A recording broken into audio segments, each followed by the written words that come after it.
Hello, I'm Sora Luxon, and this is Tarot card 5 of Pentacles. The struggle is real, sometimes referred to as the Material Troubles card. Because of its association to Gabora in the Tree of Life, the fives within the Sacred Tarot, they speak to us of obstacles, of opposition, adversity, advising us of the struggle that being in the material or seeking success often results in. That's what the fives across the tarot tell us. The pattern the Pentacles reveal here should be an obvious one inside this stained glass window, a powerful echo of that great tree of life itself, because the Lord of Material Trouble is nothing if not wholly of the earth. I like to call this card the card of carefulness. Whenever I see it, I just think careful. It's more in keeping with the wisdom of acknowledging that the ebb and flow of how the positive variances of temporal life carry also their perfect opposing polarities of necessary negations. To everything, there's a season. And sometimes the season is cold and barren, as it's meant to be. For those involved in Western high magics, Hermeticism, North, winter, midnight, all correspond to the earth element in high magic. And they are all beautifully displayed here for their symbolic resonance.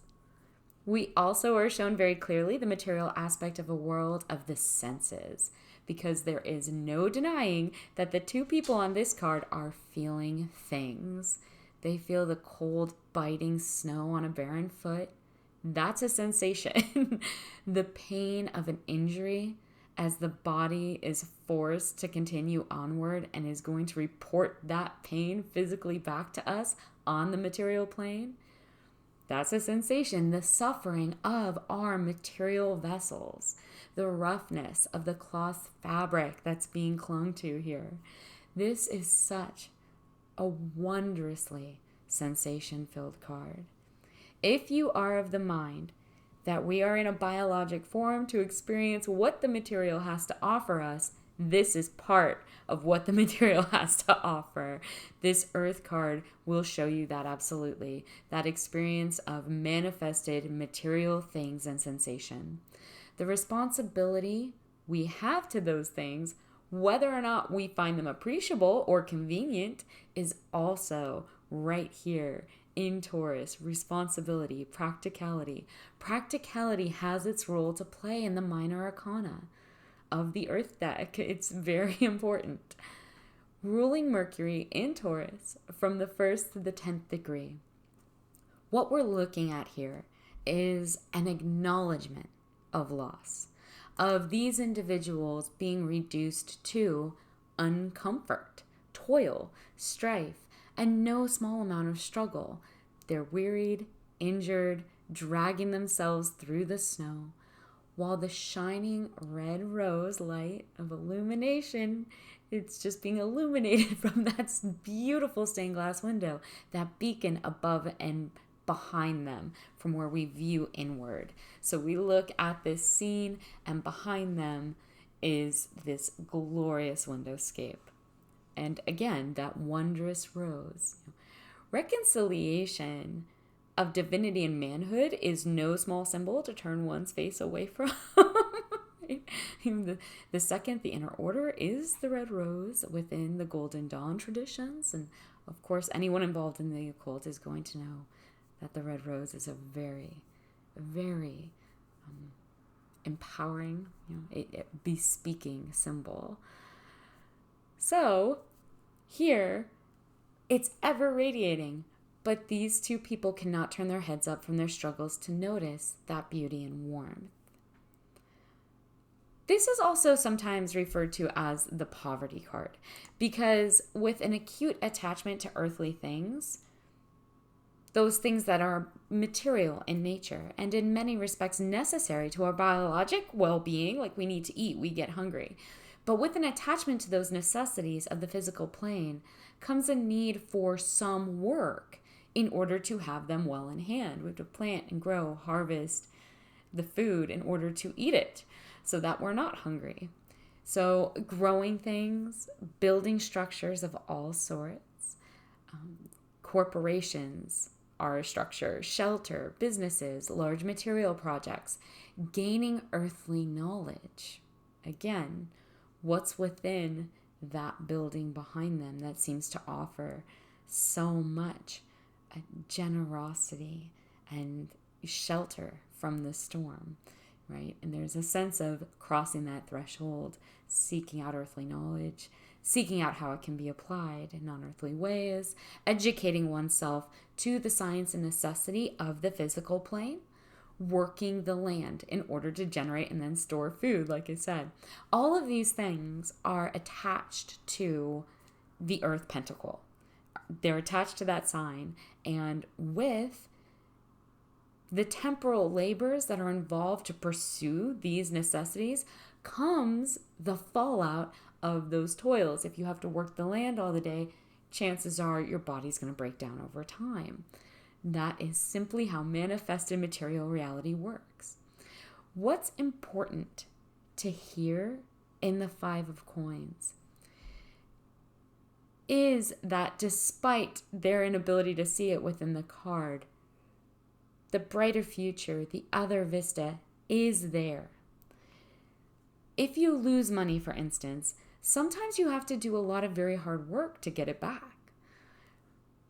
After a major injury or illness, sometimes the road to recovery can require a lot of intense physical therapy. Same idea there. Again, a lot of quote-unquote work, a lot of labor to earn back what was lost. Perhaps you're wading through, the dark, cold path now harder than you've ever worked before. But that not having does make that warm light seem even brighter, doesn't it? It makes that warm new home eventually sought out at the end of this trudging, cold path all the more valued, more appreciated for what came before, when times were meager and seemingly hopeless, when only the spirit was maybe there to be relied upon. So, or I should say the spiritual. Gabora of He is a hard card. It is hardness. It is almost a stoicism of the material plane, a card of material hardness. Stark, intractable, unimaginative. It isn't about daydreaming or convincing oneself to just perk up and look on the brighter side of things. That is not what's going on here. Again, the struggle is real. Sometimes struggles are real and difficult, and that's all there is to it. We can lose our jobs, lose our sense of material stability, lose resources, lose money, lose good health, lose good weather, lose the warmth of a good season, lose our gains, and even more, our bare necessities. Anything we can have on earth, we can lose. Anything that is material can be lost. And the Five of Earth Pentacles gives us that message loud and clear. That's why I call this the card of carefulness. In part, it's because the card is reminding us to be careful. Careful of what we value, careful of the illusion that we might be falling into, to be grateful when we have, to be careful of that, and even more to show gratitude for the lesson of appreciating the warmth even more when we are cold, of stopping and taking that moment to understand what it is we do not have. Adversity is a wonderful teacher. It should be thanked. It's a blessed lesson. It can bring out our most sacred, humble nature when nothing else might be able to. It can push us to become ever more grounded in our communities, in our actual daily needs, and in how those needs must be met, how sometimes it isn't a choice. It can bring about a greater sense of companionship. As you can see here, these two companions are brought even closer in their mutual hardship. They aren't leaving each other behind in the snow. They're bonded. There can also be a greater sense of fellowship with others as we are forced to rely on their blessed kindnesses, right? So we become the vessel, which then gives someone else that beautiful opportunity to display their best selves. Now, again, symbolically, look to the eyes. The eyes of these individuals, those amazing symbolic thresholds of where the subconscious energies turn in the tarot, are focused ever down and away here. The woman who's trudging barefoot through the snow, she's looking straight to the ground.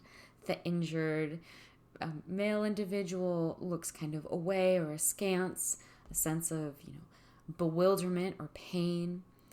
But both are focused on the literal earth, down and out. And so the ascendant glowing illumination of that beautiful stained glass window provides them no comfort. They aren't looking at it. They aren't seeing it. They're walking right by it. It is glowing in the abyss of that darkness behind them. And they are too busy staring at the ground to appreciate its beauties. So if we focus on the negative becomes our lot. Again, a card of carefulness, right? Be careful, be ever mindful of where your thoughts go. There too goes the self. If your mental scape is bleak, your environment will reflect that all too persistent reality that you are creating. The culminating crown of the rose, of that tree of life, the powerful columns set in vina, they're all present against the darkness of the void. But they cannot be fully seen in this card. Look at the top of the card. See how it's cut off? It's held out of view. Even from us, the viewer, not just the individuals displayed on the card, but from us, the top of that window is cut. This is the dark night of the soul, yes. But wandering through toil can be the only path back to the fullness of light. Is there need here? Poverty, insecurity, yes. All the more reason to be careful with each other's hearts, with our basic necessities of life and resources, and perhaps most of all, where our minds linger longest. Despair never serves to improve anyone's lot in life. So what to do with the 5 of Stars upright?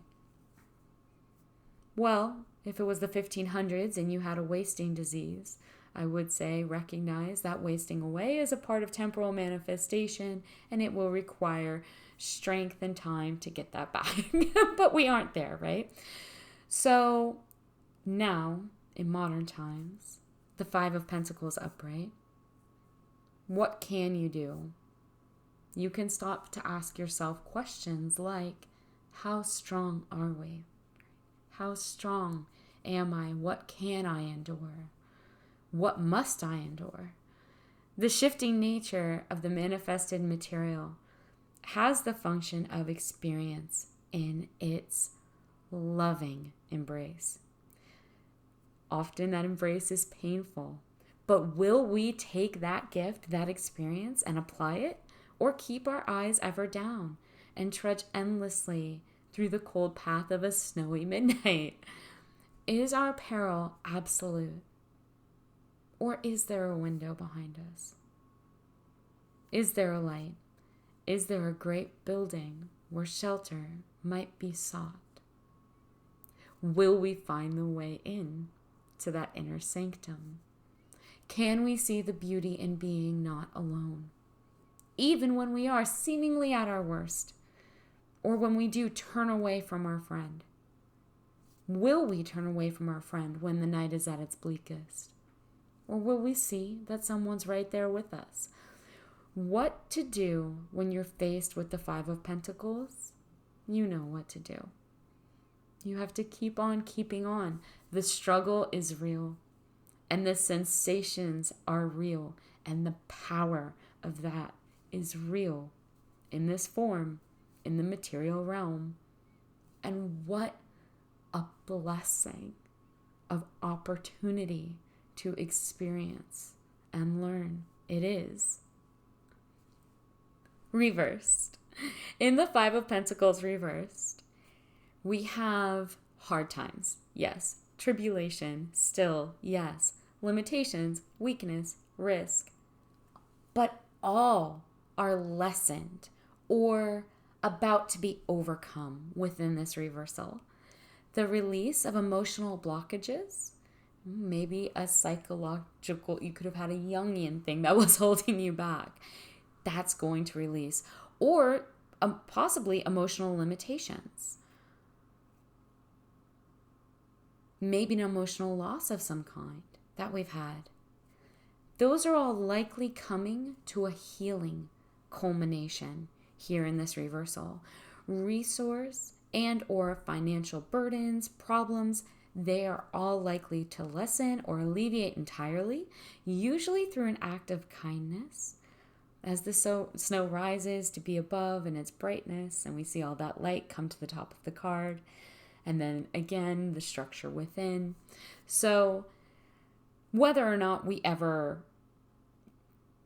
come to understand the source of the energetic generation of a kindness, in some way, it's likely going to be serving us here. If we had lost faith here in the Five of Coins reversed, faith is going to be found again or restored unto us. Cycles of things like bad investments, bad practicality patterns of choice, poor or irresponsible cycles of happenings, those are all coming to their fulfillment and aren't going to carry forward any longer. Laborious, work-intensive obligations are often lifted in this reversal. Our fears, perhaps self-inflicted solitudes, are likely to dissipate. There is often a lessening of sensory experience here as well. So very often I come across this in my readings. So great physical pains might numb or alleviate. Tenderness, say in muscles or joints, again, likely to lift. Tenderness of the heart, again, likely to numb. If the querent had been experiencing sensory overload, this whispered message speaks to us of balance, being put into place, being built up, or being restored. Easing the senses' data influx into a more useful harmony. You can think of it as taking the edge off material input, deadening the senses a bit, but not in a harmful way.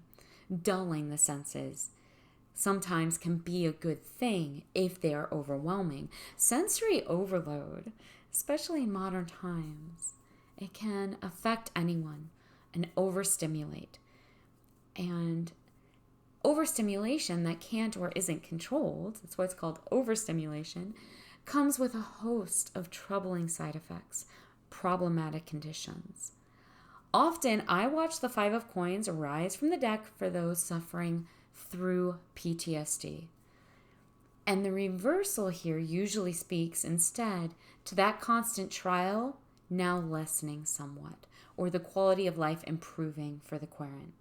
Sensory overload can also trigger anxiety and huge stress responses, even from people who might not have a clinical condition. So for a lot of people in modern times, crowding, the influx of constant information, the speed of technology constantly pulling us away from our mindfulness, the urbanization of spaces where life and energies are lost or dissipated, the noise, the lights, right? See all the sensory experiences that can overload and overwhelm.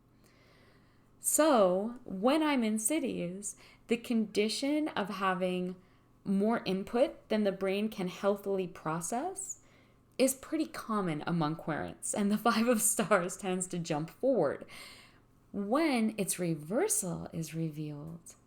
Very often I find it speaking of a better sensory balance with modern manifested materialism and sensory experiences being struck, that better balance is being found. If the 5 upright is deterioration and adversity, this 5 reversed is an overall lessening of those effects in our lives. So what to do if you pull the 5 of Pentacles reversed? First of all, be thankful the worst really is over, or is about to be. But don't assume that will mean no work will be involved here. Recovery, whether from financial loss, illness, spiritual struggles, mental health, can and does take time. And often the strengthening process of that recovery and its ability to humble us makes us stronger than we ever could have been without it. But it does take temporal, material time to get there. Stability will be regained here. In business, in relationships, in health, in resources, housing, shelter, warmth, food, anything to do with the material, possibly education that's gained by taking in information in time here on the earthly plane. But it takes time to regain that stability, time to build back our strength. So don't have a completely unfair to yourself expectation or qualification already in place that it's just supposed to happen overnight. There is a light at the end of this tunnel, and you can see it now clearly, vividly beckoning to you. But you still have to walk the rest of the way through that tunnel to get there. Otherwise, you'd already be in that light. Although now, as you're walking, right, and you have to take these final steps, you can do so with renewed hope and progress restored. So there's likely going to be more pep in your step. Slowly and responsibly do things like pay back your debts. Slowly and responsibly, carefully rebuild your health. You don't want to re-injure yourself. Slowly and responsibly, carefully cultivate mental balance. Even as you're already restoring it, show appreciation by continuing that restoration process. Your reputation and your networking, slowly, responsibly, build them back better. Your well-grounded community of family, friends, and associations will return to normal. Things will return to normal. Stability and security will rise to the fore again. And no, if you recognize what I just said in part as a political motto, it existed long before it was taken for that. So don't assume a bias there. Be grateful that the worst has come or is coming to an end. Until next time.